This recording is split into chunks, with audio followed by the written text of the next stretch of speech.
नमस्कार। शंभू भगवत भक्ति में आपका स्वागत है। आज हम सावन पूर्णिमा पर पड़ने वाले प्रमुख त्यौहार रक्षाबंधन के बारे में जानेंगे। रक्षाबंधन का यह त्यौहार भाई बहन के लिए सुख समृद्धि लेकर आए।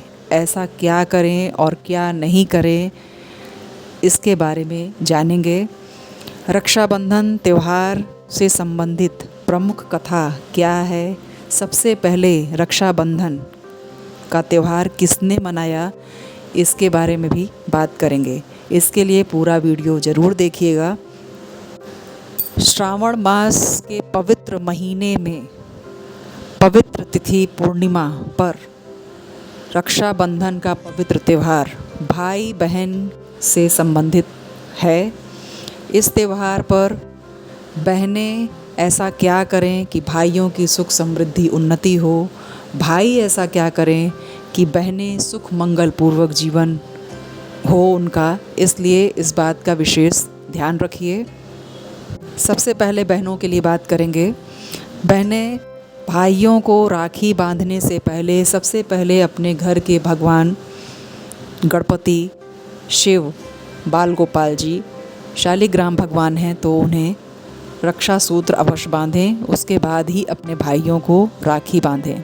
एक विशेष बात यह है कि बिना स्नान किए बहन भाई को राखी ना बांधनी चाहिए, ना बंधवानी चाहिए।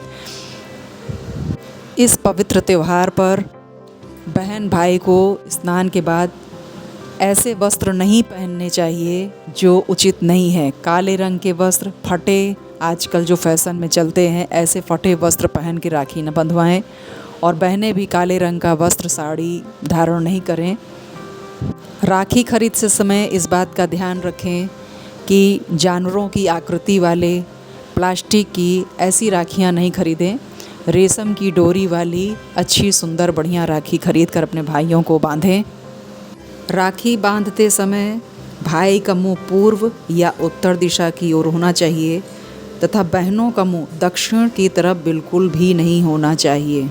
भद्रा काल तथा राहु काल में राखी बिल्कुल भी नहीं बांधें।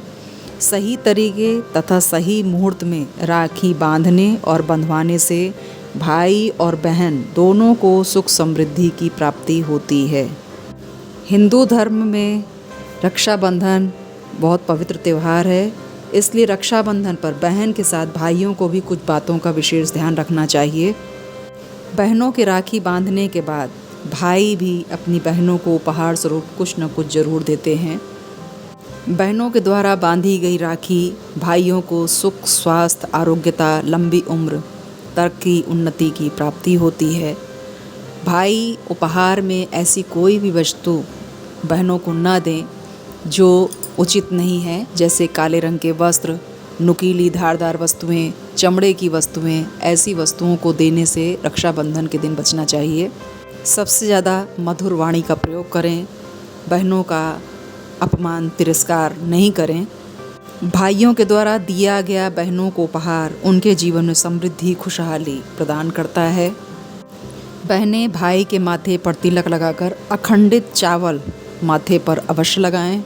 भद्राकाल, राहु काल में राखी बिल्कुल नहीं बांधें।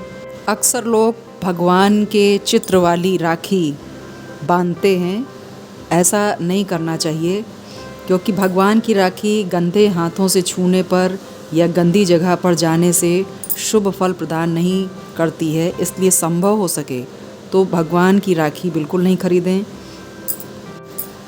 अब हम बात करेंगे रक्षाबंधन के बाद राखी को उतार कर कहाँ रखना चाहिए। अक्सर लोग रक्षाबंधन के बाद राखी को उतार के जहाँ तहाँ फेंक देते हैं, पर ऐसा नहीं करना चाहिए, क्योंकि ये रक्षा सूत्र है, ये कोई मामूली धागा नहीं है। इसलिए इसको कहीं भी कूड़े में, कचरे के डिब्बे में या इधर उधर नहीं फेंकना चाहिए। राखी को फेंकने के लिए या विसर्जित करने के लिए किसी नदी, तालाब या गड्ढा खोद कर ही राखी को विसर्जित कर देना चाहिए। कई जगहों पर दाऊ जी का जन्मदिन, जिसे हलषष्ठी या ललही छठ व्रत के नाम से भी जानते हैं, उस दिन गड्ढा खोदकर पानी भरकर महिलाएं पूजा करती हैं। तो सभी रक्षा सूत्र को खोल कर रख लेते हैं और उसी गड्ढे में डालकर विसर्जित करने के बाद उस गड्ढे को पूजा के बाद दबा दिया जाता है। कई जगहों पर गड्ढा खोदकर पानी भर कर पूजा की जाती है, तो उस जगह में राखी को डाल दिया जाता है। पूजा के बाद वो मिट्टी दबा दी जाती है। किंतु राखी को इधर उधर फेंकने से बचना चाहिए, क्योंकि ये पवित्र धागा है। अगर आपने इधर उधर फेंका तो सकारात्मक ऊर्जा नष्ट होती है। युगों युगों से चला आ रहा रक्षाबंधन का यह त्यौहार सभी भाई बहनों के जीवन में सुख समृद्धि, आपसी प्रेम में वृद्धि लेकर आए। इसी मंगल कामना के साथ हैप्पी रक्षाबंधन। हर हर महादेव, जय भोलेनाथ।